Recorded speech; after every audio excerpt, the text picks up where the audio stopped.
Many of you might have been wondering what Mikel Arteta's thoughts are on Ethan Nwaneri leaving the club on loan this winter. Well, we got our answer, and he was very blunt. This is today's Arsenal News Show.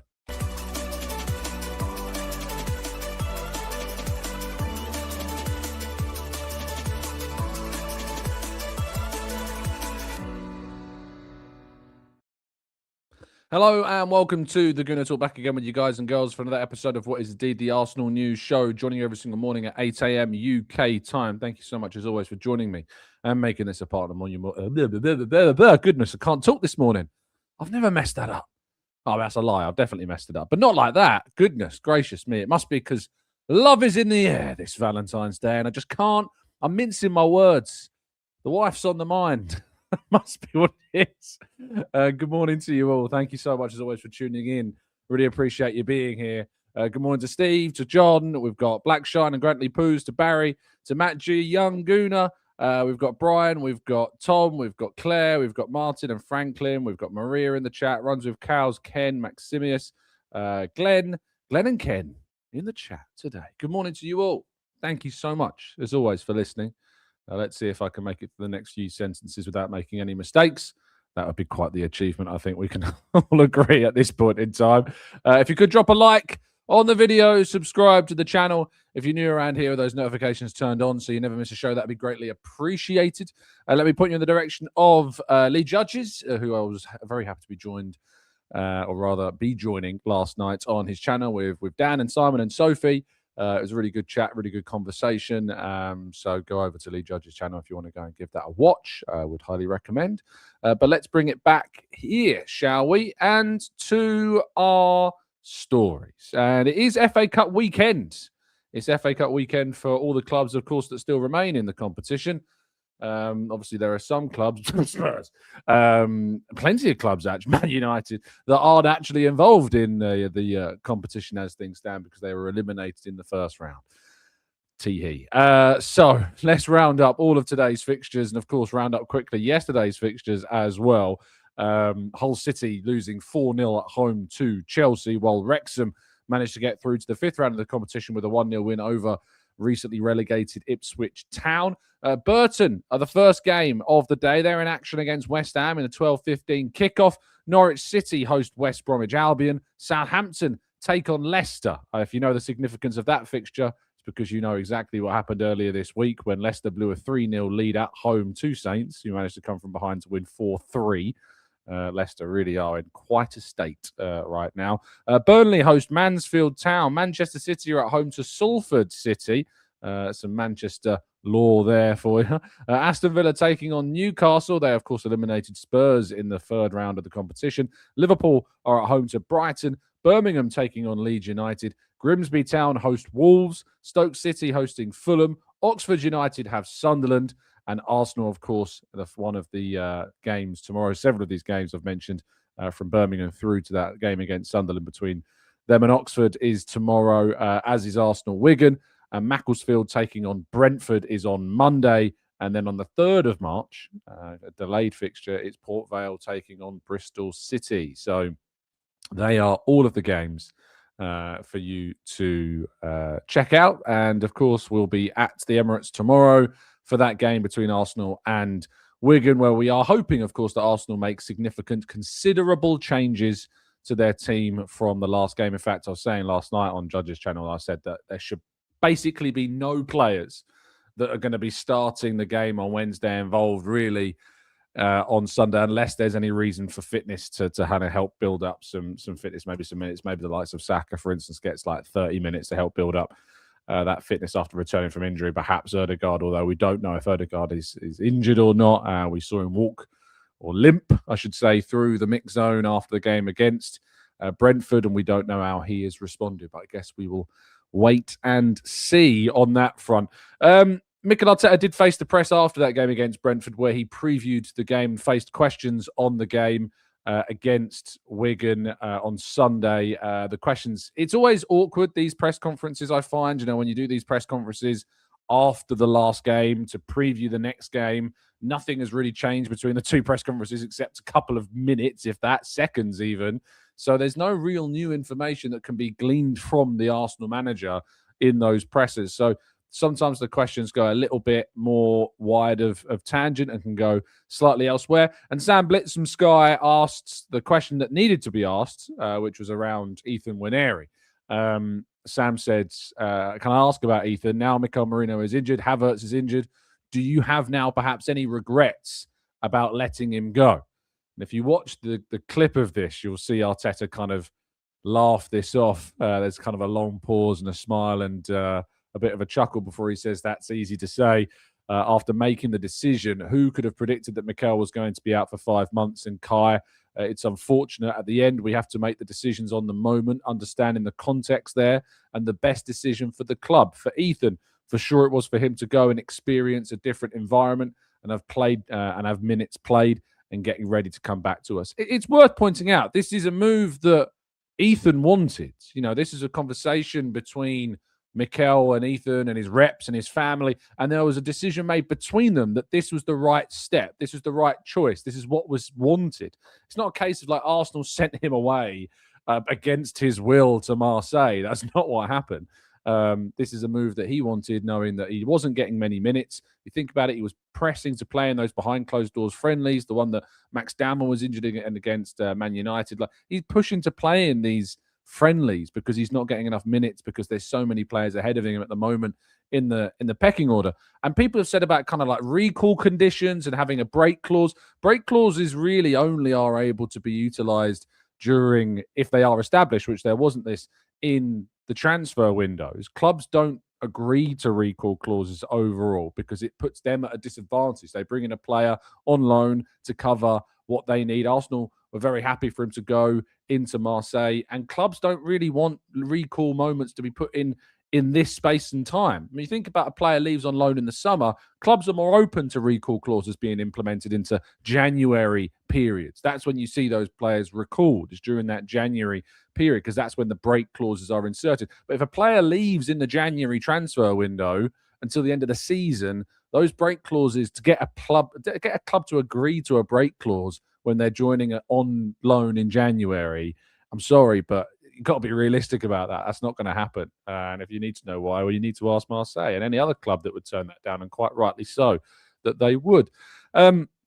I want to bring, actually, before I go to that next slide, he was asked further on this, and he was kind of asked for his reaction to the news that Roberto De Zerbi had been sacked. And of course, he'd mentioned previously that Roberto De Zerbi was one of the big reasons why they were happy to see Nwaneri leave, because they were excited to see him work with another coach like Roberto De Zerbi. And of course, now that is no longer going to be the case, because De Zerbi, less than a month later, was left by mutual consent. It was agreed. But there is, at the moment, there's not really too many names in the fold. I saw a report, and in fact, I'm just reading through it now, that there's suggestions of Habib Baye is currently the leading contender to be the new head coach of Marseille. I can't say I know too much about him. He's currently, or was, the Stade Rennes coach between 2025 2026, and was previous to that the Red Star head coach. But I don't know much about him at all. But he could be the next man in line to be, coaching, it seems, Ethan Nwaneri. So I guess that's gonna. We'll just have to keep an eye on it and see how it goes. But Arteta did give his reaction to that. He said, I cannot control that. Again, it's a decision, and that's part of playing on loan. That's part of a journey of a football player. You're going to play under different coaches, and that can happen in any moment. You cannot control that. You cannot avoid that. And yes, one of the reasons for sure it was Roberto, but as well it was Marseille, and what Marseille as a club, as an environment, brings to Ethan. And I think that's going to still be very positive. And I think he's right. Roberto De Zerbi was not the manager of Marseille when William Saliba went there and grew and improved so much in Liga. He was not the head coach at that time. And Saliba grew with Marseille. And we've seen other players improve and grow and further their careers. Matteo Guendouzi obviously ended up at Marseille and has gradually improved his career, got himself back into the French national team as a result of him playing with Marseille before they're moving to the likes of Lazio. I think he's playing. Is he playing for Fenerbahce now? I know he was linked heavily with a move to Fenerbahce. I can't even remember if it actually went through. It did indeed. Yeah, he's now with Fenerbahce as a amazing 26-year-old Matteo Guendouzi these days. And still think of him as like an 18-year-old kid joining Arsenal under Unai Emery. But it's amazing how time flies. isn't it, these days? But yes, Arteta did indeed laugh off those suggestions that there's any regret around that, because you can't really regret anything to do with that, because it's not really something that you can control. He was asked if all of the talk around the title race is now, can this FA Cup be a bit of a change of competition being good for the group? And he says, we are doing that every week. Every 3 days, we're playing different competitions. So we're used to it. We reflect on the game, take the positives, the learnings for sure, and that we have to improve, and go on Sunday again with the energy and the batteries fully charged to win the game. I saw an image yesterday that was shared to me that I think in the form table, something like the last 10 games, I can't remember what the time frame of games was, but Brentford are currently only second to Manchester City in terms of the form table.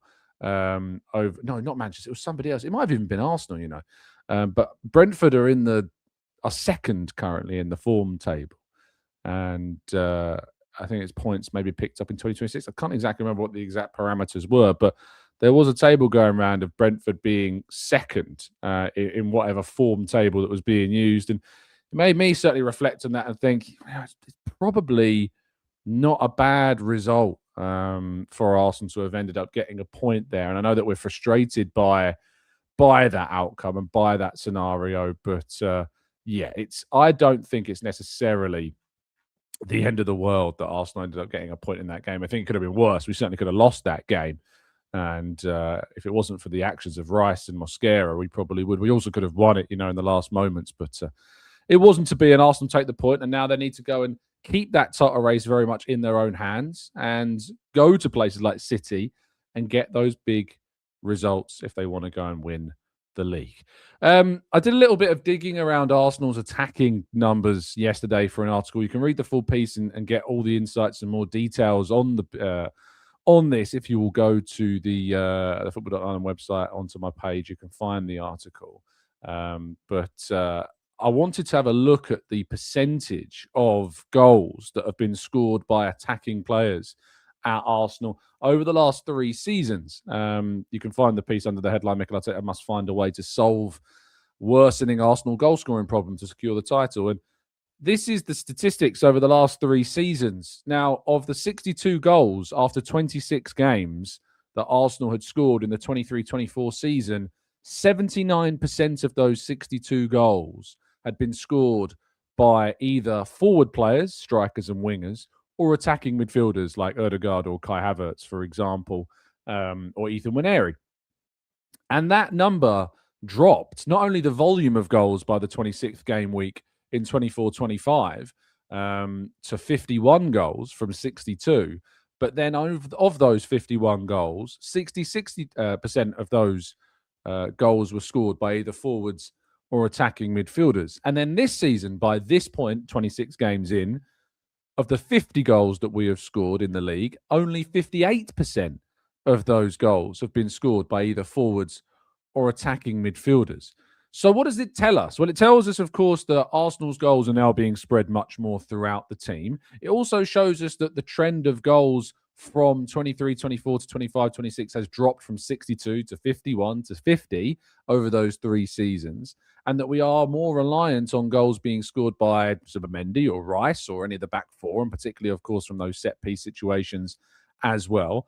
However, and this is the big however, in 2023-24, when Arsenal, after 26 games, had 79% of their goals being scored by forwards, they were third in the league. They finished second.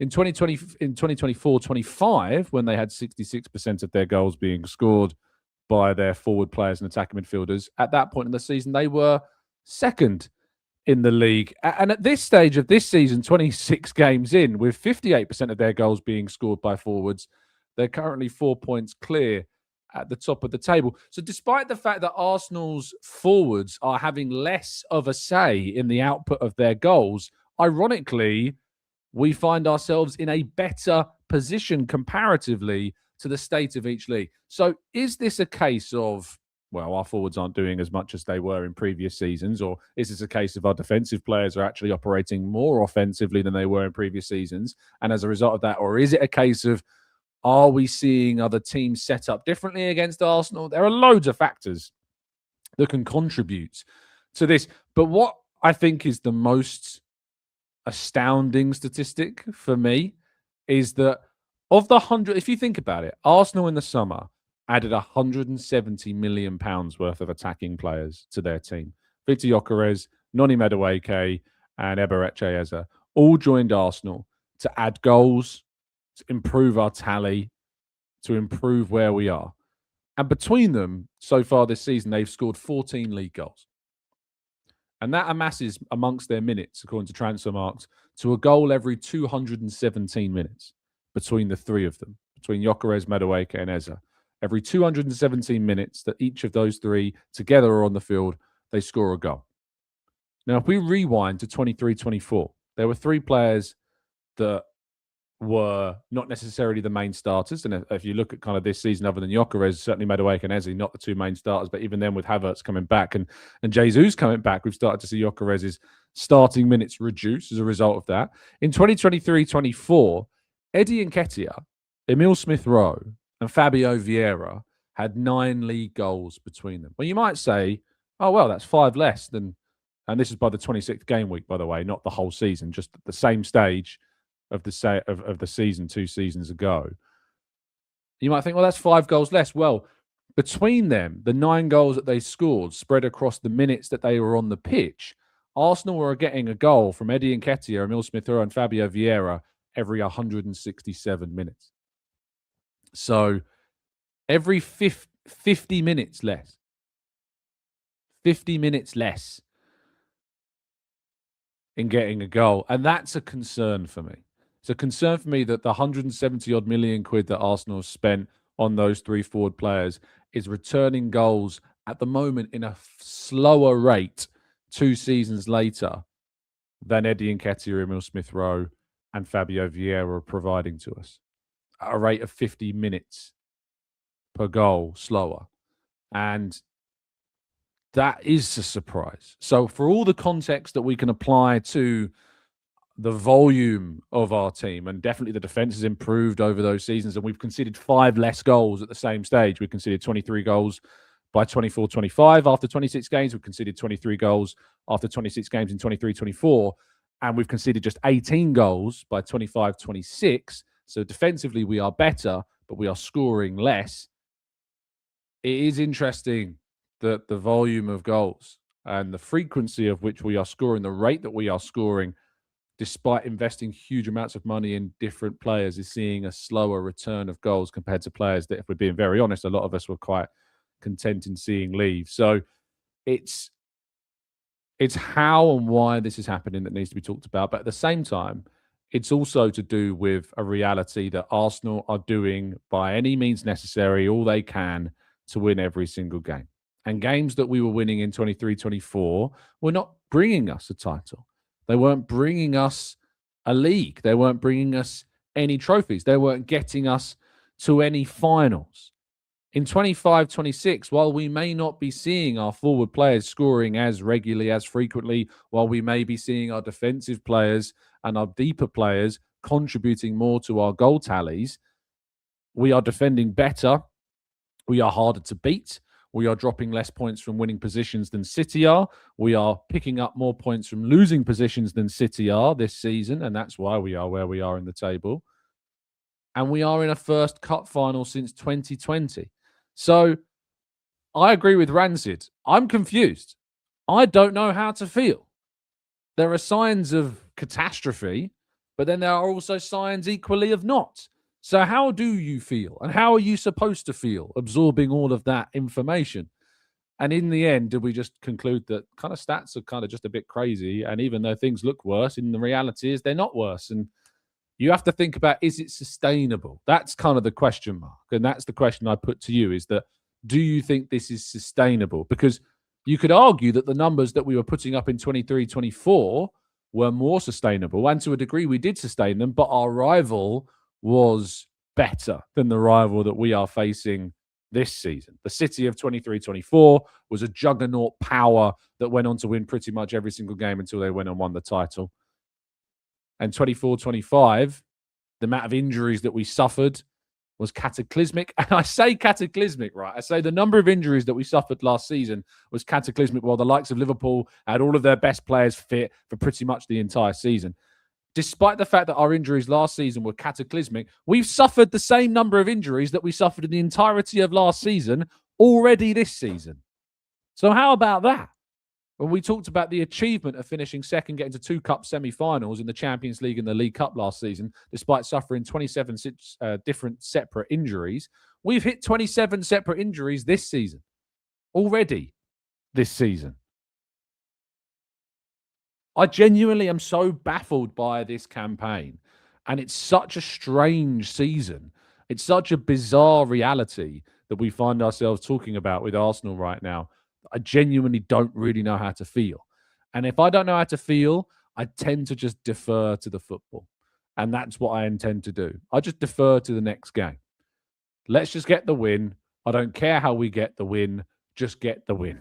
I don't care what the stats are. I don't care what the numbers are. If Arsenal are lifting that title in May, I could not care less how they've done it. I could not care less how many goals our forwards have scored. I couldn't care less how many goals our defenders have conceded. I don't care how the gap is between us and Man City. I don't care what the football is like. Just win the title. This season is just about winning the title. Future seasons can be about how you win, but this season is just about what we win. And that's all that matters to me, is what we win. Because if what we win is zilch this season, particularly in the Premier League, this isn't going to be a very nice place to be. And we have to own that, and those conversations will be had. But my word, it's such a bizarre campaign, isn't it? It's a bizarre campaign. So strange. So strange. It's baffling, really, what's happening. Anyway, I've spent a lot of time on this slide, and I have to tell you about an amazing company at the same time. Well, now these numbers are swirling around inside my head, but the only numbers that really you need to think about are 1 and 2, because you can pick yourself up a 1 or a 2-year deal with the best VPN service out there, which is, of course, the one and the only NordVPN. And if you go to nordvpn.com/Gooner, you can get yourself a significant discount off a 1 or a 2-year deal. And on top of that, there are some extra goodies to be involved with. If you're not happy with the service for whatever reason, there's a 30-day money-back guarantee, but perhaps you stay longer than that 30 days. There's some extra goodies in there for you. Go and give the details a read. You can go to that website, nordvpn.com/Gooner. You can get yourself a significant discount off those plans. You can change your digital location on your mobile, your tablet, or indeed your laptop. You can absolutely protect yourself from those pesky snoopers, those data criminals while you're on those public Wi-Fi services in hotels or cafes or train stations or trains or buses. I was on a bus the other day that had a Wi-Fi service. I don't get the bus that often, so that might not be new to you, but it was new to me. And I tell you, I was pretty impressed. I can show you how impressive my life must be if that's what impresses me, but it's what impressed me.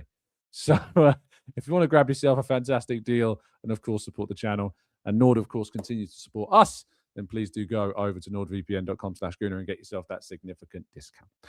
Right, let's go to part 2, your questions and more, right after this.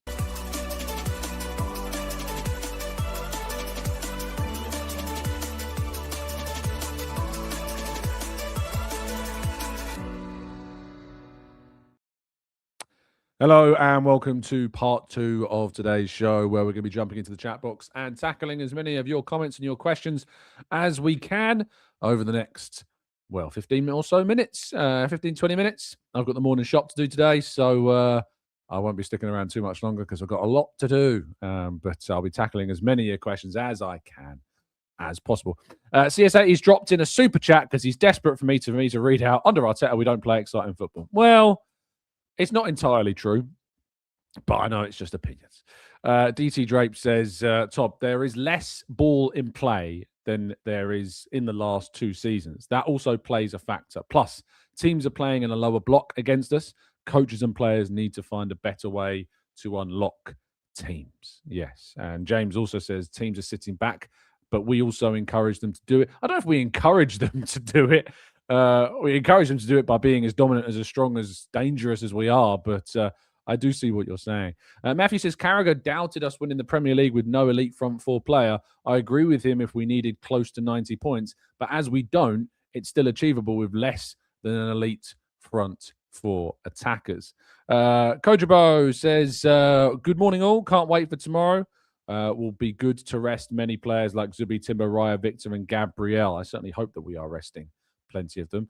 Moss says, TC line up for Sunday. You'll have to tune in tomorrow, my friend. And you can tune in for our preview show when we always do our lineup on match day. Forever an Arsenal fan says, we need a big response for the team starting versus Wolves, not counting Wigan, as we should be playing an entire second string against them. Agreed. John says, do you like our style of play at the moment, and is it primarily dictated by the way teams set up? I think it is primarily dictated by the way that oppositions operate against us, certainly, because we have seen some really nice football. I think we battered Leeds, well, but 9 past Leeds, and you look at the football that we played in those 2 games, particularly the second half against Leeds, we played some really nice stuff. So, yeah, we are capable of it, but the Premier League is a battling, industrious, tenacious division, and it's just about kind of battling your way to points as best you can. And if you don't, you can leave yourself very much open to, well, unfortunately, dropping points. And City have done that. You think about City have dropped points. I mean, people are losing their minds over Man City right now, and have forgotten that it was only, 2 weekends ago that they dropped a 2-goal lead to Spurs. Like, if we really think about it, you only need to go back 2 weeks, not like 2 months, to find some solace in Man City's results. It's not long ago that they were dropping points to Spurs from a winning position of a 2-goal lead. So, come on, let's be a bit more realistic. PH UK Gamer says, what would you rather, Tom? More goals with a leakier defence or less goals with a solid defence? I guess the latter, because it's the latter that is ultimately handing Arsenal the lead that they have at the moment at the top of the table. Le Chat says, Tom, I have a feeling that we're going to win the league this time at the Etihad. That would be quite the achievement if we are able to do that. Peter says, Tom, did you see Keith Andrews jump on the back of one of his players in the game? Might have been when they scored. I'm sure nothing would have been made of it if Arteta did the same. Yeah, look, people need to get over stuff, people doing that. If Arteta did it, there'd be no doubt it'd be all over the news. But Keith Andrews doing it, it's not in the news. But I love it. I think it's great. Why can't people just enjoy themselves? Barry says, regardless of the stats from the eye test alone, do you think that we are better, more dominant, entertaining, and playing better football, etc. this season? We're certainly not more entertaining, but based upon where we are in the league compared to our rivals, we are better. So, and that is all I care about, Barry. I couldn't care less what the football looks like this season as long as we win the league. I could not care less. I know some people care more about entertainment, but this season for me, in a microcosm, is all about winning. All about winning. So, and for many people, for many years, it's always been about just winning. So I don't know why the goalposts have changed for some, but for me, it's about winning this season. I couldn't care less how we do it. Just make sure we pick up those trophies.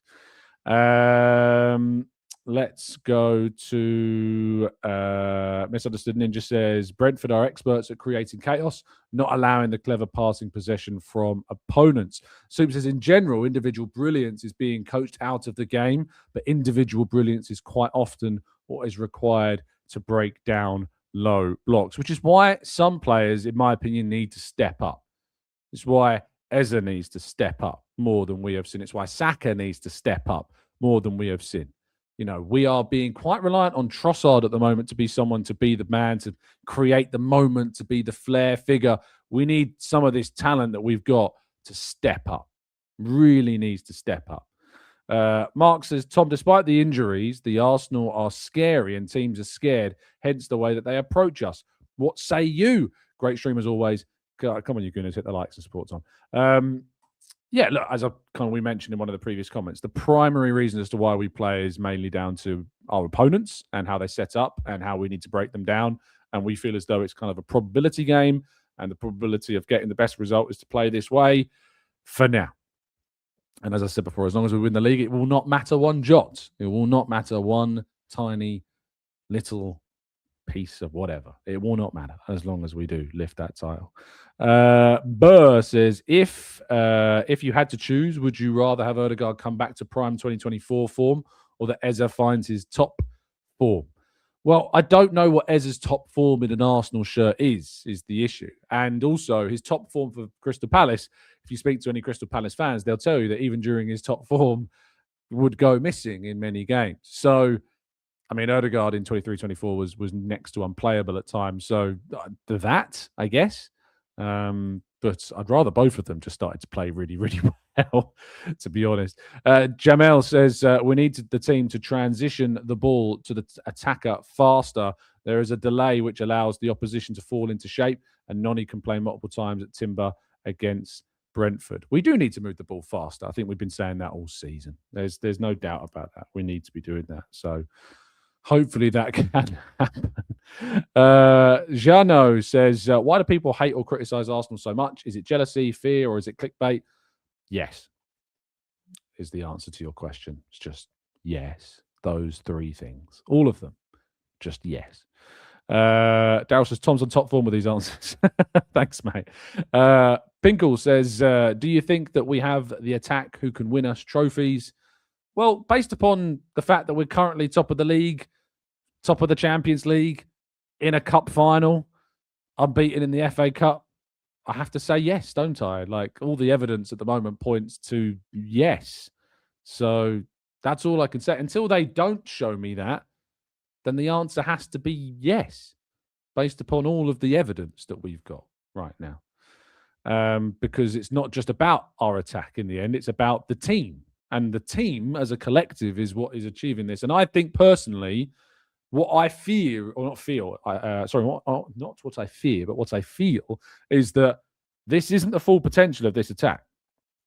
I don't think we are getting the maximum from this attack at all. So that tells me that we are where we are, and there are levels that we can still go with this attack. I don't know if we'll see that this season because of just the nature of what this type of race is to Arsenal. You know, the pressure's off in other competitions. The pressure's off in the Champions League, in the League Cup, and in the FA Cup. But the pressure is so on us in the Premier League. It's definitely there in the Champions League, but far less so than the Premier League right now. Far less. So yeah, we really need to we really need to go and get this job done. Let's go to Matt G says, Tom, the solution to Arsenal playing more exciting football is simple. Arteta needs to ask other managers not to defend against us. Simple. That is it. He needs to be having some words. He needs to be having some words with fellow managers saying, can you just stop playing these deep blocks? And I'm sure they will abide. I'm sure that they will no doubt take that advice on board. Anish says, Eza must rediscover himself at Arsenal. He's less energetic, in my opinion. All he needs is to improve his stamina. He needs to improve on that work. And at the end of the season, until then, Eza has been just a passenger. Daya says, Tom, what's the percentage of our attacking player goal contributions in the Champions League? Great question. It took me quite a while to work that out for the league. So I'll have a bit of a dig when I'm back on shift next week. But it's a good question, and it'd be good to compare the two to one another, wouldn't it? So it's definitely one that I'll look into. And Pickle says, fair enough, Tom. I really hope they can make it click this season. You and me both, mate. You and me both. Frank says, Tom, did you hear about Remor? Who's Remor? Rima. Is that an auto change that I don't know? Saying Arsenal owner has given Arteta to win the league this season or they'll sack him. Yeah, that's not true. Just a heads up, that's not true. Ian says, at this point, I do not think Mikel Arteta will do any drastic changes in the tactics. He will have to just hope that our individual players step up their game and manage their mentality in front of goal. And this is the key thing, right? If you look at the games that Arsenal have not won this season, I'm thinking about really the Man United game is the only one where I don't think we had the chance to win the game. Even though we scored twice and they scored two screamers and we created them a goal through Zubi's mistake, we didn't, I wouldn't say that we had four big chances to score. I might be forgetting a couple, but off the top of my head, I don't. But if you look back over the other games that Arsenal have not won this season, we have created opportunities to win those games. Like you think about the Brentford game. There's the Rice/Jokeres chance. There's the Martinelli chance that we absolutely should have, no doubt in my mind, put away and given us the 3 points. And it would not have been an impressive 3 points in how we performed, but it would have been a proper title performance in terms of getting that result in that particular game. If you look at the Forest game, that Martinelli chance again. In fact, there was 4 big opportunities in that Forest game that we drew 0-0. There was the Martinelli left foot shot. There was the one that comes across that Rice doesn't quite get to. There was the Gyökeres 1-on-1. And there was the Mikel Merino Jesus chance in the second half as well. Again, should have won that game. The Liverpool home game, I think I'm struggling with that one, to be fair. I think Liverpool, we were kind of on it in the first 30 minutes, and then Liverpool took control, and we just, So you can probably point to the Liverpool one as a game in which we dropped points in, and I don't think we probably deserve to pick anything more than that. The Aston Villa away game, 2 big chances in the first half. Ben White and Bukayo Saka both had 2 really good chances. There was also one where Odegaard could have played the ball through. I think better to Saka on that right-hand side and didn't. Again, created those moments that should have got us into a better position. In the second half, and even the goal, we should defend better, obviously. In the second half, there was that chance down the left-hand side. Ball comes across, no one in the box. Don't really understand why. Chelsea away in the Premier League. Barely remember that game. I know that we went 1-0 down with a set piece, and they went down to 10 men. Did Marino have a big chance in the second half? I feel like Marino scored, but I genuinely can't really remember that game. Maybe Chatbox, you can help me with that, but I'm not sure about that Chelsea game. Sunderland away, second half, how we didn't go and win that game. And obviously we were winning that game right up until the 93rd minute, but we should have won that game. No doubt in my mind about that one. Man City at home, that was a painful game, wasn't it? Just mistake in the first 10 minutes and then dominate the game to equalise right at the end. Gutting. Liverpool away, there was the big Eza chance, of course, after he came off the bench, and they scored from a miraculous free kick, which just still rots my brain. Yes, the last-minute header against Chelsea, where Timber takes the ball off of Gyökeres' head, yes. Again. So in all of these games, really, bar Liverpool, and it was just bar Liverpool, weren't it? Bar the Liverpool home game, and maybe Man United. All the games we dropped points in, we've created the opportunities to win those, and the players haven't taken them. So, again, that kind of emerges as a bit of a sticking point for me. Vandrew says, should there be a window for clubs to change managers? By the way, I was on the show with the boys yesterday, and Sophie, and Lee Judges turns around and says, I've been cleaning those windows, Tom. And I'm like, what is he talking about? And then Potsy says, oh, you know that question you asked in the press conference about windows? And like, should there be a window in which managers change when clubs can sack their managers? And I was like, huh? What? What are you talking about? I didn't ask that question. Turns out some people have somehow thought I've asked this question. That wasn't me. That was Ian Abrahams, a.k.a. Moose, asked that question. I didn't have a clue what they were talking about. But some people seem to think that I asked that question. So just for all element of doubt, you can absolutely need to listen back to those presses and make sure if you're going to. I know that it's fashionable a bit to bash questions, but at least, come on, guys, get it right. At least work out who asked the question before bashing the person. Go attach other questions to my name. If you want to bash my questions, feel free, but at least get it right which ones I've asked on the show. Iron says we will just have to judge Mikel Arteta and his team after the end of the season. We need trophy. Yeah, look, that's kind of where I'm at. I've been very critical of certain aspects of Arteta this season that I don't agree with. Some of the changes in certain games have really cost us. The Liverpool game, I think the change in the second half were not quick enough. I think he should have brought off Odegaard against Brentford. Why he hasn't played? I don't know why he's not played Norgard more than he has played him right now. And people say, well, why haven't you asked him that? And he has been asked about it. In fact, yesterday we spent some time finding the quote where he spoke about Norgard. In fact, I'll try and find it for you now. It was the Kairat press conference. Let me see if I can just get up the part of the where was it? Yes, roll. Here we go. So it was. He was asked, do you sense that Norgard is going to play a bigger role for you as the season progresses? And Arteta said, yes, he's already playing a big role on the pitch. He hasn't played that much, but he has a very, very important and big role in the team and around the club. And I think when you get him sitting and speaking in front of you, because we did in that press conference before Arteta came in, that's the way that you understand probably what I'm talking about. Now, what he's saying there is that Norgaard's role is bigger than just what he does on the pitch, and he's a great leader, and he speaks really well in the dressing room. From my perspective, that's not enough. And I think he is underusing Norgaard. And I think every time I've seen Norgaard play, I've been pretty impressed by Norgaard. Whether it's at centre-half, whether it's in midfield, he'll play tomorrow. I think Norgaard deserves more time. I think he can better manage Zubimendi's minutes by using Norgaard. So, yeah, look, from my perspective, I think he's underusing Norgaard, and he should be using him more than he is. So, yeah. Matt G says, if it was a good question, I would take credit for it. I'm never going to do that. Oh, by the way, did you see the video of the young reporter, I think he's a tactics reporter for BBC, at the Man City press conference, and he was asking a Guardiola a question, and Guardiola was pretty much like, wow, like, this is great. Do you want to be my tactics guy? It was a great question.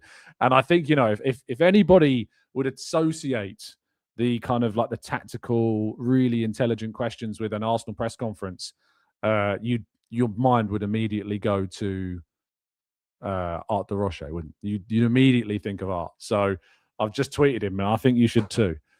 Your serve, Art. Your serve, mate. Now you got to step up.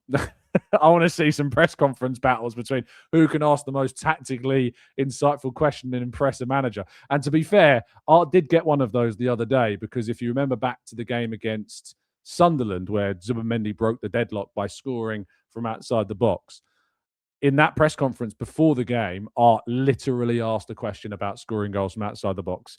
And during the post-match press conference, it was very much like, you see, because of our conversation. So, yeah, it was really good. It was a really good moment. Right, let's scroll up a little bit. Chris says, you are not allowed to criticize certain people on the channel. If you do, you'll be belittled. Watch yesterday's show. You are allowed, however, to criticize Gyökeres Eze and I don't know where you've got that from. You can criticize whoever you like. If you can do it in a respectful way, you can criticize whoever you like, mate. It doesn't mean that you'll get agreed with. And I think maybe that's the miscommunication that you're having here, is that you're allowed to have an opinion on anything, anyone. But if you put it across in a disrespectful way, we don't have that. In my opinion, you can go do that elsewhere. If you want to be disrespectful and abusive, you can do that elsewhere. Okay? You can do that anywhere. But being belittled because someone disagrees with your point of view is not the same thing. Someone disagrees with your opinion, you're not being belittled, mate. You're just being disagreed with. And if you feel belittled because someone's disagreed with your opinion, that's a you problem. That's not a me problem. I don't mean to sound harsh, but that is the reality. Just because I don't agree with what you've said, and I explain why I don't agree with what you've said, that's not belittling you. And if you can't handle someone disagreeing with your opinion respectfully or just bluntly, but not abusively, never abusively, then that's a you thing. That's not a me thing. So, be thicker skin is what I would argue. Mark says, Tom, I know Santi Cazorla is your all-time favourite Arsenal player. Can you remember if he hit the ground running when he joined the Arsenal? If not, how long did it take for him to adjust to the team? He scored at Liverpool in his, I want to say, second game for Arsenal. I think it was his second game. First game of the season, I feel as though Podolski scored on the first day. I want to say against Southampton. Let me get that. So Arsenal 2012-13 season. Or was it 2012-13? I think it might have been 2013-14 season. Squad stats, competitions. No, it was 2012-13. 2012-13 season. Competitions. Third game of the season. So we drew 0-0 against Sunderland. We drew 0-0 against Stoke. And then we went to Anfield and won 2-0. And Santi scored and Podolski scored. So, yeah, that's a 13, 14-year-old memory. I'm trying to dig out there. So forgive me that I got the second and third game. But, yeah, third game that he managed to get. Anish says Skelly should get the nod in midfield in Rice's position. Yeah, I think tomorrow I would like to see him given a run. Like the only player that I really feel as though that's going to start on Wednesday that could play here is one of the defenders, maybe like Nkapiel, Calafiori.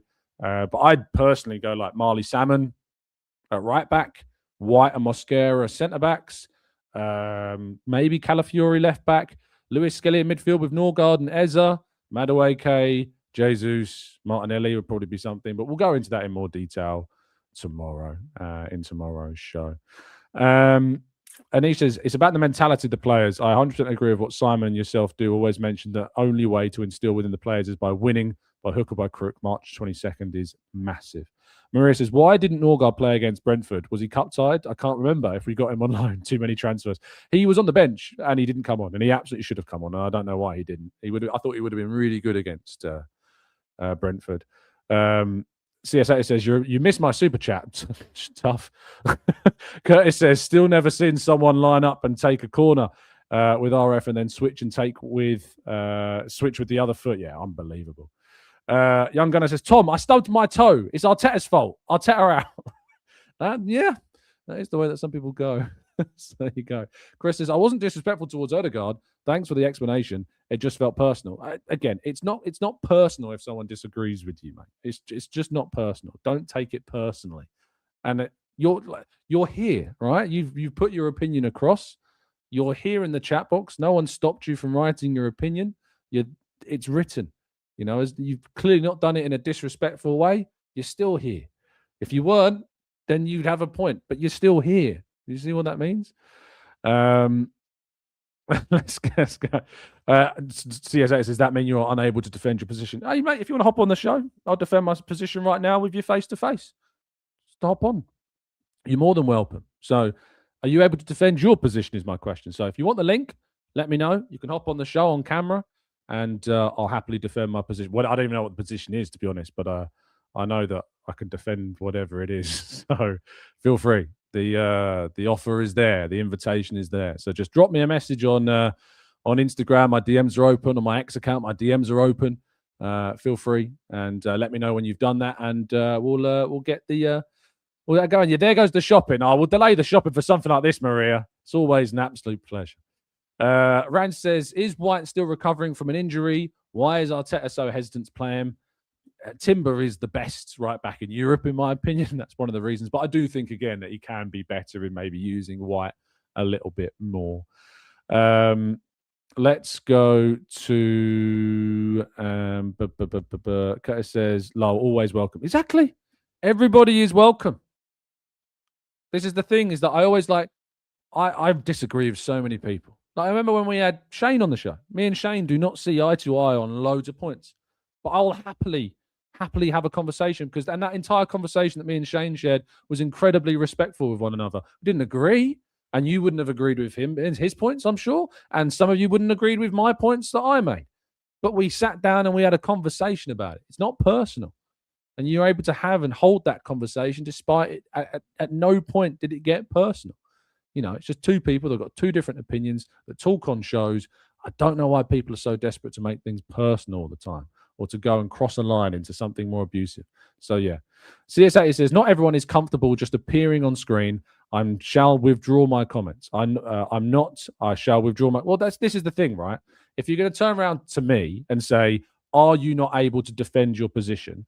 And then when I turn around and say, well, come on the show then, let's have a conversation. You can tell me what your issue is with me and what I say and my points. And then you turn around and say, I'm not comfortable doing that. Then probably don't put in the chat box, can you not defend your position? Because if you can't then come on and back up your points, then what's the point in coming into a chat box and saying that? You know? See where I'm coming from? That's not personal. That's just facts. That's just the reality. So if you're going to come for someone, you've got to have the bottle to be able to then back it up. And that wasn't there. For instance, I'll give you a great example. Me and D, right? D in the chat box right now, don't always agree. I said to D the other day, D, hop on with me. What does D do? Straight away, hops on the channel. We have a great chat. Don't necessarily agree on all our points. We have a great chat. Stay friends at the end of it. Part ways. He's back in the chat box the next day. This is what it's about, right? And that's the difference, in my opinion, between what keyboard warrioring is and two genuine people having a genuine conversation. So it really is as simple as that. Really, really is as simple as that. And also, but for the record, super chats on YouTube channels, right? Super chats are designed there. If you want to do a super chat, you can do it for whatever. Super chats are there to be designed so that you can support a channel. Some people think that super chats are there because they think that whatever they put in as a super chat has to, beyond all question, be read out by the person who's hosting the channel. I don't have to read them out. We don't get many super chats here, mainly because I have a policy of reading out every single comment, as many as I can. And I don't ever encourage you to put super chats in the chat box. If you want to be a member and support the channel, you absolutely can. I read out comments from members. I read out comments from non-members. I don't prioritize any comments. If a super chat comes up, I'll give it a quick vet because I know what some people are like. I'll give it a read. And if I don't put the super chat up, it's probably because you've said something that you've only put a super chat in to make me read what you put in a super chat. I don't have to read that if I don't want to. So don't expect me to have to read everything that's put in as a super chat because that's not going to happen. So there you go. CSA says, not everyone is comfortable appearing on video. That's absolutely fine. But if you're not comfortable appearing on video, probably best not to start calling people out in chat boxes. Probably best not to do that. Yeah. There's a little bit of hypocrisy there, is what I would argue. Mark says, watch the show Tom was on last night and you'll see how to conduct an argument and difference of opinion in a respectful way. Yeah. Hey, me and Potsy do not see eye to eye on loads of things. But the great mates shared a nice drink in the pub the other night. And I know you guys, look, I tell you what, sometimes you lot pee me off when I have Pots on, and some of you lot leave some disrespectful comments about Potsy, and I don't agree with you when you do it. I get that some of you don't agree with his opinions, but you can do it in a respectful way. You can disagree with someone in a respectful way. And, anyone that ever crosses the line, they're gone. Whether you've been listening to the channel for 5 minutes or 5 years, as soon as you're abusive, you're gone. Doesn't mean you can't message me on the side and say, hey, Tom, I noticed you blocked me. I'm sorry I said what I said. I didn't mean to. It was an emotional hit at the moment. You're welcome back in. Everyone's worthy of a second chance, in my opinion. But at the end of the day, like, me and Potts don't see eye to eye on loads of things about the manager, about some of the players, about whatever. But we can hold a conversation with one another and share a beer and stay mates at the end of it, because that's what it's about. Because we're respectful to one another and we have respect for one another. It really is as simple as that. John says, oh, this is funny. The steeliness in your eyes is frightening. Kind of switched to a whole different personality for a second, didn't I? Matthew says, you are rolling today, brother. I love it when the show goes like this. I'm consistent, mate. That's all I can say is I'm consistent. I'll 100% be consistent in that. Chris says, Arteta has rushed Saka back too soon. It was clear he was struggling to run. Why has he been rushed back? Surely he should be given more time to recover. Again, this is one of those things where the assumptions around what's happened and the reality of what's happened is very different. If you read the pieces and the articles, I've even put out myself, Saka has been the one who has been really pushing to come back as quick as possible. And it is down to both. They are both, Arteta and Saka, equally holding some of the blame if indeed he is rushed back too soon. Both of them hold that responsibility. You've got to know your own body because you are the person that knows your body better than anybody. But equally, as a manager, you've got to take into context the readiness of a player to come back in. And based upon what we saw against Brentford, that wasn't a ready Saka. And I think that, you need to give him those moments. And to be fair, I think some people also misinterpret how you recover players. I remember when Arteta got absolute pelters for playing Saka against Bolton in the League Cup. That was a medical decision to give him minutes in that game because he was coming back from that injury and had to get minutes so that he didn't get thrown into a Premier League game immediately. But it didn't get seen like that, unfortunately. So that's kind of where it is. Do I think Arsenal need a Dubai trip? No. If you need a Dubai trip to win a Premier League title, you probably don't deserve to win a Premier League title. Tom says, if you cannot have a conversation with someone about opinions that you disagree with, then you need to look in the mirror and think about having more of an open mind and listening to others and their opinions. Like, I try and expose myself to as many different opinions as I can. It helps broaden your view if you shut yourself. And the fact that some of you are in here that disagree with me shows that you're doing that, right? You're listening to a different point of view. That's a healthy thing to do. But if you're shutting yourself off to other points of view, or if you get offended if someone disagrees with you in a respectful, explanatory way, again, that's going to be on you. Right, that's fair. As he says, sometimes Potts is unlistenable. Hey, look, if you can't listen to him, again, I haven't got a problem with that. What I have a problem with is when some people, after I have Potts on a show, for instance, is jump into a comment section and say, "Oh, Potts is on. I'm not going to listen to this show," and it's like, how thin-skinned, sensitive, negative Nelly are you that you can't even give a show a chance before saying that? If you come to the end of the show and say, I listened to this, I don't agree with Potts because of X, Y, Z, it's not my cup of tea, absolutely fair enough. But if you don't watch something, jump into a comment section and start saying, I can't watch this, Potts is on. Okay, that's a little bit weak, do you not think? That's a bit weak. If you don't want to watch the show, cool. I'm not saying you can't. I'm not forcing you to watch anything. But just leave it. Just say, oh, Potts is on. I'm not going to watch that. Don't enter the show, leave a comment saying, oh, Potts is on. I'm not going to listen to that. That's mad. That's mad. I've unsubscribed to CS80. Cool.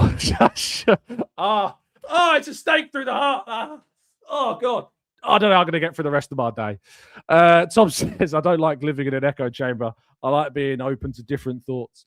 Marky says, not Dubai, but maybe Marbs for a couple of days on a boat. Absolutely. D says, you can't expect everyone to agree with 100% of your opinion. It's the ability to listen and share without offense that measures the real character of people. Arv says, Tom, have you got the link? I haven't got the link. I guess I can get the link for you, can't I? I can stop being lazy and I can do that immediately. It's on Lee's channel, Lee Judges TV. And yes, Sophie's getting, I think Sophie's getting a lot from what Sophie texted last night saying she did me a favor because I think she's the one going to get a lot of slack in the comments. I tend not to read comments anymore when I go, last night, for instance, I just had the private chat turned on. I don't tend to leave the live chat on. I like people kind of scream into the ether these days if they have anything to say about me. But when it comes to comment sections, Sophie texts me saying, oh yeah, I'm going to take a lot of flack in the comments. So if you do fancy giving Sophie some backing, feel free. That's certainly the one to do it. Wilson says, why on earth are some Arsenal fans panicking for the Brentford draw? We need to back this team. Bloody hell, man. I think it's spot on, mate. Soup said, the disagreements are part of what makes this channel what it is. The respect that is demanded by Tom is what keeps the high quality chat box. Have you seen the football terrace? Hey, look.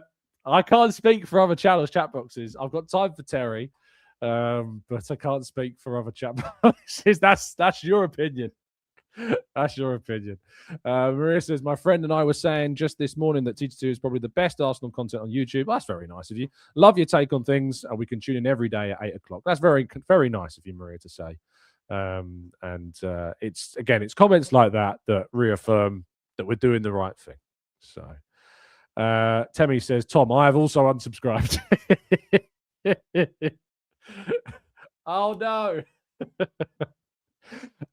It's like they think it's like a power. Like, it's crazy, isn't it? It's like, I couldn't care if I had 67 subscribers or 67,000 subscribers. I couldn't care less. I care that we can have a conversation about Arsenal, that we can be respectful to one another, that we can disagree and stay mates. That's all I care about. I said the other day, people were putting in the chat box, like, you want to hit 100K, and it's like, if I do, great, fantastic, amazing. I'd be so grateful if that ever happened. But at the end of the day, you got to learn when you got enough. And I know that we have one of the best communities here, comfortably, one of the best on the planet. And I love spending time and chatting with you every single day. I love opening the chat box up. I love opening the phone lines up to conversations. I love having disagreements. I love having agreements. I love talking about Arsenal. It's not always fun, especially after games like Thursday, but I'm never going to stop doing it. Never going to stop chatting with you about it. I just love talking about Arsenal. It's just something I love to do. So yeah. Barry says, I have subscribed 3 more times to counter the balance. I love the channel. Barry's setting up burner accounts. I'm going to fight the fight. If you would like to subscribe, there is a subscribe button down there. There's also a join button. If you want to support the channel financially without leaving some salty super chats, you can do that every single month as well. And you can get access to our Discord server at the same time by being an expert member or a TGT ambassador. So go and give it a look. Go and give it a look. GB says, I started to watch the content as it's genuine, as I feel many channels are twerking for Arsenal. And I love Arsenal as a club, but the fan base is too loud online and abusing one another from Nepal. There was probably a full stop or comma needed there, because it sounds like you're saying they're doing it all from from Nepal. Oh dear, that was great. But thank you so much, GB, and I appreciate your support from Nepal. I really do appreciate it. So thank you for that. And look, people can do. I'm not saying you can't do whatever, but this is here and that is there, and we do this and they do that, and I just want it to be a place where people can come, write a respectful opinion, and you're not going to get blocked for it. So if you write something horrible, something abusive, and you start abusing people, you're going to get blocked, and I don't think that's a bad thing. Some people might. I don't. Go somewhere where you can write abusive things in chat boxes, and that's fine. Yeah, there are places you could do that. I'm not shutting you down. There are plenty of places you can go and do that. Maggie says, the show has spiraled out of control and I love it. Thank you, Matt. That's very kind of you. Dick says, Tom, we love this channel. Thank you for your continuous time and efforts. We really appreciate you. Thank you, mate. I am trying to click on some football comments. I realize now I've gone over an hour as well. Nick says, did you see the FA are looking to charge Rodri over his recent comment? I think they have. Haven't they? Let me find the statement that was put out. FA spokesperson. Manchester City's Rodri has been charged with misconduct in relation to comments that he made after their Premier League match against Tottenham on Sunday, 1st of Feb. It's alleged that the midfielder acted in an improper manner during a post-match media interview by making comments that imply bias and or question the integrity of a match official and or match officials. Contrary to FA Rule 3.1, Rodri has until Wednesday, 18th February to provide a response. So look, let's the irony, by the way, of Rodri saying what he said is just unbelievable. Wazza says, is unsubbing to Tom the new way of being Arteta? It might be. Hey, look, as I say, it's not a requirement. I request. I ask kindly if you would like to subscribe, then subscribe. It's not a requirement of being here. Charlie says, but the what? Disagree with you and yet you burn them. Who is but that she person? What are you talking about, Charlie? Can you just explain that? Because I'm feeling as though that there might be something that crosses the lines that we were just talking about. But I'll give you an opportunity to explain yourself before whatever happens next. But can you just explain, but that she person? Could you just explain what you mean by that? Just come back. I'll give you a couple of minutes, but just let me know what you mean by that, Charlie. CSA says, you're shaming people who won't appear. I'm not shaming you, mate. I'm just saying, if you turn around in a chat box and say to somebody, you can't defend your points or your position, and then when you're offered to come on and have a conversation with the person that you've said that to, and you bottle it, I'm sorry, but, people like Shane don't bottle it. People like D don't bottle it.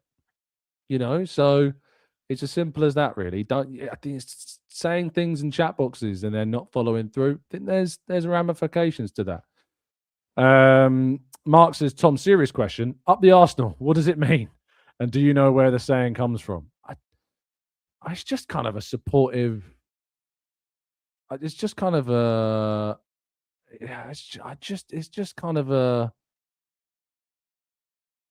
I don't really know where it comes from. It's just kind of a supportive thing, isn't it? Up the Arsenal. I don't really know how to say that. It's like saying, come on, you Gooners. Like, it's the same sort of thing. I don't know where it came from. It's just kind of I just don't know what it is, really. I don't know. That Shea aficionado person that commented the fragile mentality that annoyed you. I don't know what you're talking about, Charlie. I'm sorry. I do this show every single day. There's a lot of people in the chat, but I have no idea what you're talking about. Have I sometimes had a trigger happy finger? No doubt. But I have said many times that, if you do get blocked and you want to drop me a message saying, Tom, I think you unfairly blocked me, or Tom, if I hold my hands up, you feel free. Because I know I have a trigger happy block button, but also it's not that big of a deal, really. As I say, there's loads of channels out there. You don't have to listen to just mine. Marcus says, Tom, that's like explaining the human productive system to your child. Rand says, I'm going to unsubscribe to balance things out. Rand said, you're devious person. Very devious indeed.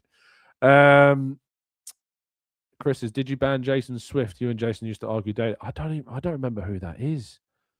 Is this bad? Like, I don't remember half these people that I don't remember. I'm sorry. My memory is awful, to be fair, but I don't know. I've done this for what, 10 years now. I've done this channel. Goodness gracious me. I can't remember every person I blocked.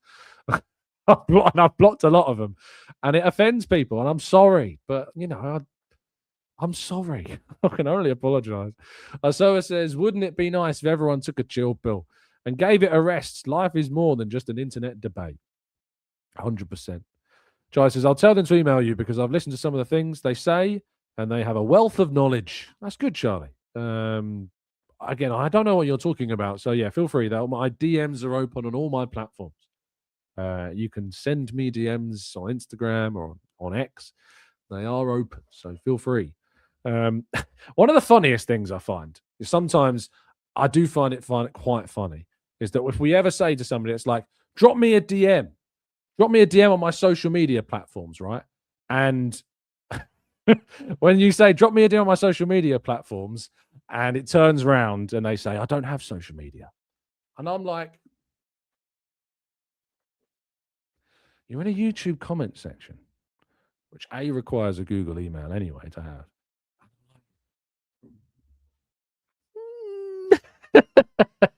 The excuse that you don't have any social media platforms is always, for me, one of my absolute favorites. I know some people have hopped off social media for the benefit of their own mental health, which I 100% agree with.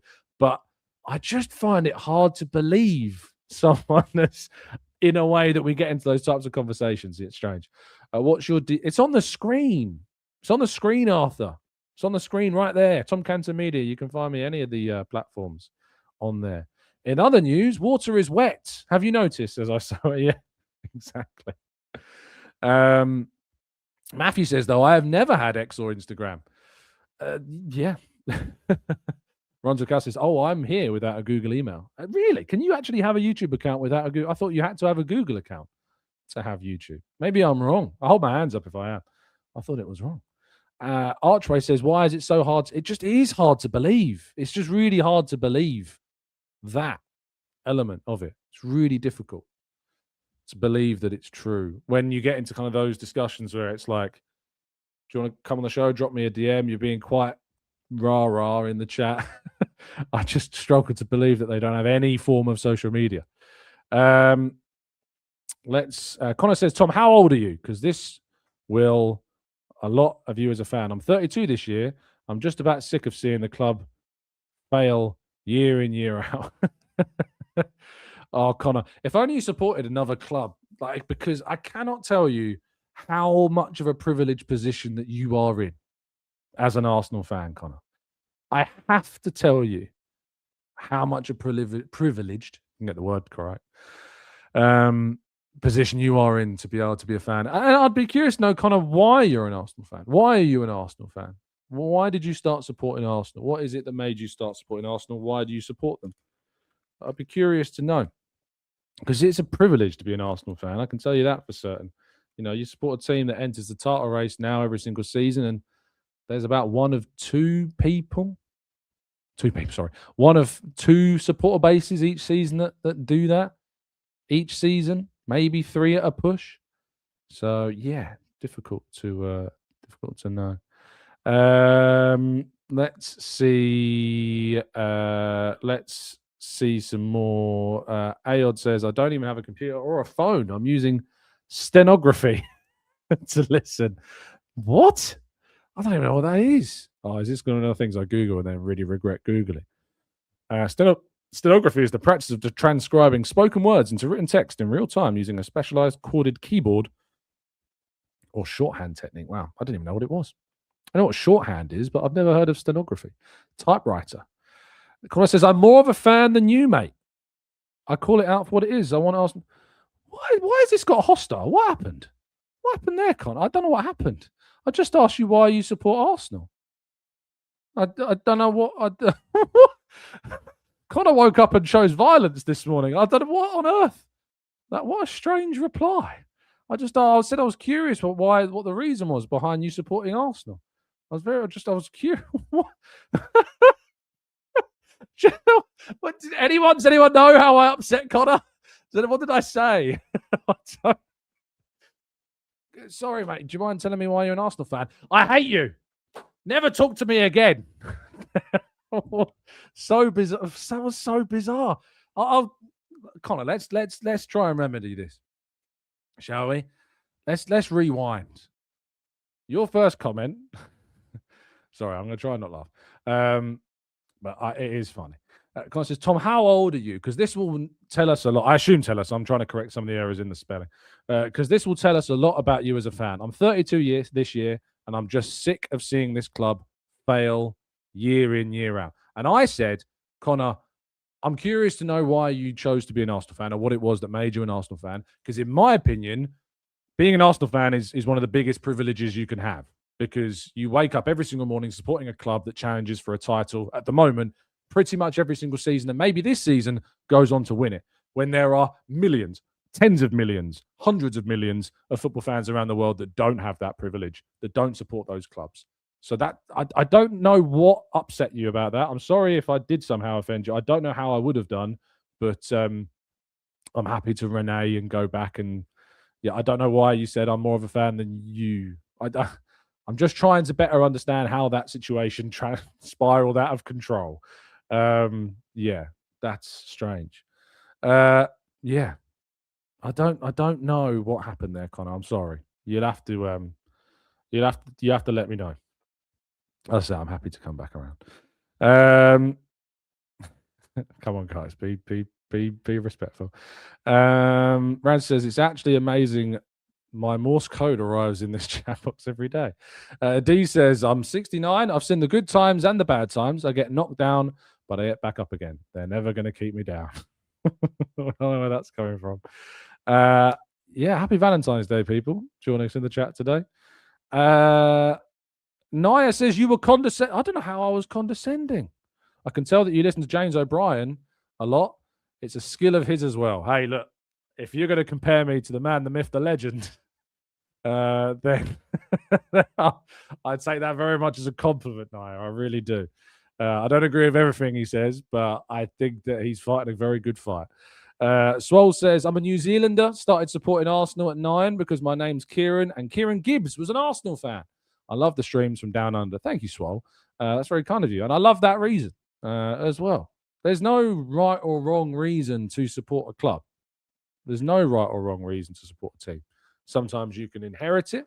Sometimes you can choose it, you know. But I do think the way or the reason why you support a club can affect how you view the club and how you talk about the club, how you form an opinion about certain things that happen within the club. For instance, if you chose to support Arsenal because they won loads of things, which is absolutely fine, I think that can absolutely be a context and a basis for why you might be more critical or more strict in how you assess the club. But if you inherited the club and maybe are surrounded by others that are other fans of other clubs of lower leagues or other Premier League teams that are far less successful than a club like Arsenal, it can also ground you. It can also give you perspective on things. Certainly, that's how I've got it. Mr. Sutcliffe says, "Did you inherit it?" I bet not. Yes. I often talk about this. Sadly, my granddad, who died before I was born, was an Arsenal fan, and I was told about that, and I thought, let's carry that on. Charlie says, "Don't ban Naya for calling you out." Has he been banned, Charlie? I don't think he has he? Naya, let us know if you're still here. Naya says, "I'm a big fan of his." That's great. I think he's a very good person to listen to. Naya, I think he's. And yeah, look, I think he can be condescending, and I absolutely can be condescending. I own that. I absolutely own it. When you speak as much every single day and speak about Arsenal and engage with such a vast variety of different people, it can be a challenge sometimes not to, especially when you get abuse every single day. If I've kind of put it into this box, this category, if the worst thing that I can be described as is condescending when I get called some of the most awful things under the sun every single day of my life, I get it. My family gets it. People around me get it because of just me putting my opinion across about a football club. If the worst thing I get called is condescending or patronizing, I think I'm doing pretty well. If that's the worst that I can get called and it be in part true, I'm fine with that. I'm absolutely fine with that. 100% fine with that. GA Bar says, I support Man City because my home was on the main road in Nepal and all of my friends were United supporters. I love that. And I love that you're in here as a City fan as well. This is not just a place for Arsenal fans. We've got loads of fans of different clubs that join the show. And thank you for being here. Appreciate it. John says, go make breakfast for the missus. Top. She's at work today. So working on Valentine's Day. And I've got the day off. Hence why I am delaying now going shopping. Barry says, family abuse. That's yeah, it happens, man. It happens. So I don't read comment sections anymore. It's why I don't, other than the channel. It's why I don't read comment sections when I go on other channels. It's why I don't turn the live chat on when I go on other channels, because I know there are some disgusting people out there. So why would I expose myself to it? I don't need to. I really don't. And I say, says, don't become the hate you receive. 100%. And this is what I say. As I said, if the worst thing I can be accused of is sometimes being condescending or patronizing after all of what I receive that I get I am so fine with that. I'm so fine with that. 100% so fine with that. Did Connor reply, by the way?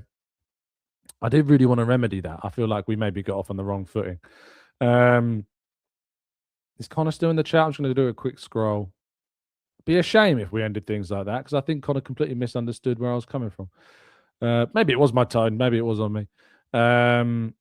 Yeah. So, yeah, I can't seem to find any replies. Connor, if you're in there, let us know, mate. I think we got off on the wrong foot. Let's go to Chris says, come on, Tom. Everyone wants Jason. I don't know who Jason is. Who's Jason? I don't know who that is. If Jason, if you're watching or someone knows Jason, tell him to drop me a DM. I'm really sorry. I'm not being disrespectful. I just don't remember. I haven't got a clue. I don't know who that is. Mr. Flipside says, I started Arsenal when Alexis Sanchez joined. Amazing. Let's go up a little bit more. Tony says, Tom, I support Arsenal in 1968 after North London derby, but basically I'm from Northern Ireland and Spurs were, you know the next word. AS says, I started supporting Arsenal as I got to play in their summer camp as a 7-year-old as part of the recovery from life-threatening illnesses. So will forever be in my heart. What an amazing story. Thank you. Really do appreciate you sharing that. That's very, very kind of you indeed. And what a great reason to support the team as well. Mark says, Tom, you do know Jason. He's the guy in the mask. What? I don't know who that is. It's Jason Donovan. Jason Momoa? There's a lot of you suggesting different Jasons. I don't think you're right. If I've blocked Jason Momoa, I mean, I think I'm in trouble. He could probably destroy me. So if I've accidentally blocked Jason Momoa, oh dear. Mr. Suckler says, do Arsenal give you the questions for Arteta? Because it sounds like it. No, they don't. I choose the questions that I ask. And yeah, that's about it. Sorry if it feels that way. I just ask what I want to ask. I've never been told I can't ask something. I've never had to vet any question I've asked. So I'm sorry to disappoint you if I am disappointing you, Mr. Sutcliffe, but yeah, I don't know what to tell you. Connor's back, yes. It shows the chat keeps taking my comments down because I'm speaking facts. You don't want the fans. I haven't blocked any of your comments, Connor. YouTube sometimes does censor comments, so if you've written anything that YouTube don't like, it will do that automatically. I think I set the chat box to like medium, whatever it is. Let me see what it's set to. Moderation is on basic. Hold potentially inappropriate comments is what it says. I don't have it on none because I think that would be naive. I don't have it on strict because I don't trust YouTube to do it that strictly. Strict says hold a broader range of potentially inappropriate comments. I have it set on basic. Basic says hold potentially inappropriate comments. I wish I could see the comments that you've put that you think have been taken down. but I can't. So you must have written something that YouTube found potentially inappropriate. But anyways, the chat keeps taking my comments. I'm speaking facts. You don't want fans to disagree with you to be shown. It's pathetic. It's your mods. I don't have mods. I don't have any mods. Chatbox, tell them I don't have mods. I'm a control freak. I couldn't trust a mod in the chat. I don't have any mods in the chat. So yeah, no one's taken down your comments, Connor. The only thing that would stop your comment from coming up is if YouTube feels that it, and I'll read you what it says again, potentially inappropriate. That's what it says. Connor says, I literally got Connor, why don't you come? Like I could, hey, let's remove the YouTube filter. If you want to come on and we'll have a chat, you can challenge me on a point that I've raised. Feel free. I'm not doing that in a condescending way. I'm just saying, if you want to hop on, then there's no YouTube filter. All I would ask is to just be respectful, not swear. But yeah, we can have a chat. Absolutely up for that. I don't mind that at all, Connor. I kind of wanted to get off on a better footing anyway. But yeah, I've not blocked any of your comments, mate. And I don't have mods, so I don't. Sorry, I don't. I have no idea what's happening. Isoa says, I'm going to keep going with the show now. I'm having too much fun. Isoa says, Tom, don't you think that the banter era was psychologically difficult for some fans, either not winning major trophies? People might not think it was a privilege. 100%. I think it's a really good point, well raised. But when we describe the banter era, what period are we describing as banter era? That's what I'd ask you first, because if you go back over the last 15 years, we've still picked up 4 FA Cups. So if 4 FA Cups is a banter era, you're going to find it hard to get sympathy from some supporters of other teams. That's for sure. Guys, stop going for Connor, because I don't agree with some of the comments you're replying to him, because as far as I don't know what he said, so that's been blocked. So we can't judge what's not been shown to us. We don't know what's been said. Charlie says, remove all the filters, Tom. Absolutely not. No chance. Charlie, I've literally just explained to you about how family members, friends have received horrendous abuse, and you're telling me to remove all filters. Come on, think a bit. Just that's not going to happen, is it? Paul says, Jason, I've disagreed with... People are messaging Jason. He's not even here. I don't even know who Jason is. Paul says, I've disagreed with Tom, and we ended up DMing each other to argue our positions, and we realized whilst we didn't agree, both positions were still valid. So, yeah, that's what I mean. That's why I have my DMs open. That's why I invite people on the show, because it's about having conversations. That's what it's about. Ronald says, if Osimhen leaves Turkey, would you go for him over Alvarez? The issue with Osimhen has always been the wage kind of thing. There's no doubt in my mind that if he would have been available for the wages that would have been more like appropriate than what he ended up going for, he probably would have been better for us than Victor Gyökeres, probably. I don't know that for sure, but probably. So yeah, I don't know. But in the summer, it'd be difficult, I think, to add a player like Osimhen. It would be very difficult. Marcus says, what a crock of stats. You left out what Manchester City and Liverpool are doing this year compared to 23, 24, 24, 25. So let's not find solace in pathetic forward play because we're top by 4. I'll find solace in it, Marcus, if we end up winning the league. That's for sure. It's definitely a worry. I'm not going to tell you that it's not, but it's if we win the league, I don't care. So yeah, I can find them on Twitter. Amazing. Will it come through? As I say, my DMs are open. Have I got a request? I don't see anything at the moment. I'm refreshing. I don't see anything yet. When the stream finishes, I'll have a look. Tell him my DMs are open, though. If he wants to message me, that's absolutely fine. Free Jason Momoa, says Matt. Connor says, I support Arsenal because of winners in the team like Vieira, Henry, Sol Campbell, the list goes on. Tom, I don't hate you. Well, that's encouraging, Connor, because we've never met or ever had a conversation. So it would be odd if you did. I just find your chat a bit childish. Sorry, mate. We don't have any actual winners in this team. Well, we might do at the end of the season. We have a Champions League winner in the team. We have a multiple Premier League winner in the team at the moment. So factually, the claim is incorrect. But there are a lot of players in this team that have not won titles.